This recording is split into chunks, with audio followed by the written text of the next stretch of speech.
السلام علیکم. خبر میډیا چینل کې دلته هر کله یو امید لرم چې تاسو ټول به روغ جوړ او خوشاله وئ. ژوند په مزو کې به وئ.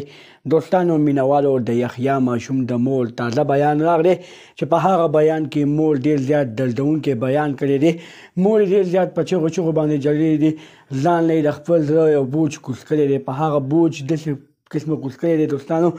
مور د خپل بچي یادونه تازه کړي دي، د خپل بچي باره کې داسې قسمه خبرې کړي چې هغه قسمه خبرو معلومات چاته هم نو. مور د خپل بچي باره کې څه خبرې وکړي، هغه ټولې خبرې زه تاسو سره دلته په دې ویډیو کې شریکوم. که چېرې تاسو د هغه خبرو نه ځان خبرول غواړئ نو زموږ دا ویډیو خامخا وګورئ چې پوره معلوماتو نه ځان خبر کړئ. دغه رنګې نورو معلوماتي ویډیوګانو لپاره زموږ خبر میډیا چینل سبسکرایب کړئ. نشان اوس خامخا ووهئ، زموږ هر یوه نوې معلوماتي ویډیو تاسو ته په اسانۍ سره میلاویږي.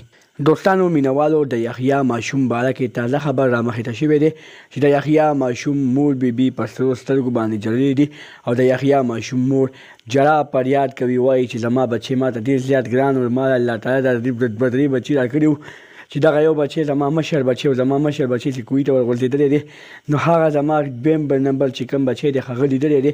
هغه کور ته راغلی مونږ ته وایي چې یحیی کویت ته ورغورځېده، خو مونږ نه منله. خو چې کله مونږ د کور نه راووتو او مونږ په خپلو سترګو باندې حس کړه چې یحیی نشته دی، مونږ یحیی پسې ډېر زیات وګرځېدو او بیا مونږ کوی نه د چغې اوازونه واورېدل او بیا مونږ کوی کې کار شروع کړو. په هغه کوی کې یحیی ماشوم پیدا نه شو، هغه چغې بیا غیبې شوې، هغه یحیی ماشوم غیب شو.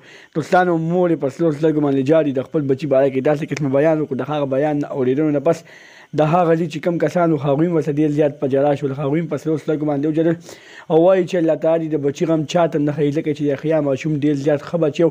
یحیی ماشوم مور پلار ته ډېر زیات ګران و، خو زندګي یې ډېره زیاته کمه وه.